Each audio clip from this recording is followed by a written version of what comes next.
அஸ்லாம் வணக்கம் எல்லாரும் වණක්කම් තෙරුවන් සරණයි සහෝදරවරුනි මම මේ පොඩි කතාවක් කියන්නම් මම දැන් මේ කත්නෝරුවේ ශ්‍රීධම්ම ස්වාමීන් වහන්සේගේ දේශනාවක් ධර්ම දේශනාවක් දැන් මේ මම අහා හිටියේ ඒක ඉවරුනාට පස්සේ මේ මම ෆෝන් එකෙන් බල ඉද්දි මම දැක්කා එක්කෙනෙක් සිංහල එක්කෙනෙක් මේ ස්වාමීන් වහන්සේ කෙනෙකුට බැලලා ඒ නන් ලිස්ට් එකක්ම දානවා එක දිගට ස්වාමීන් වහන්සේලා. එතකොට ඒක ඉස්සරහා තියෙනවා එක පැත්තකින් මේ බුදුරජාණන් වහන්සේගේ පින්තූරයක්.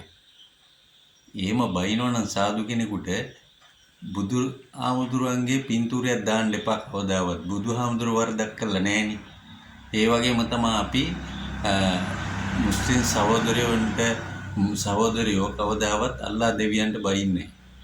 එතකොට ක්‍රිස්තියානියාගේ මේ කිස්සුස් වහන්සේට බයින්නේ නැහැ. මොකද ඒ නායකතුමන්ලා වරදක් කරලා නැහෙනි.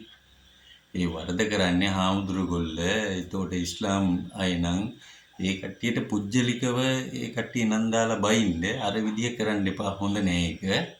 අපි එහෙම කවදාවත් කරන්නේ නැහැ.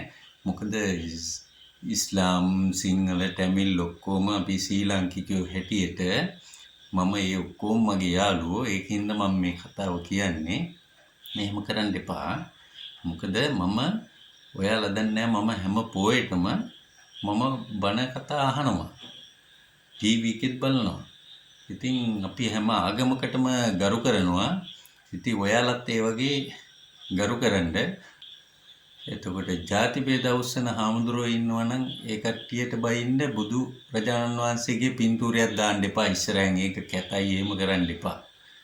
ඒ පණිවිඩය කියන්න තමයි මට උවමනාව තිබ්බේ. එහෙනම් බොහොම ස්තුතියි.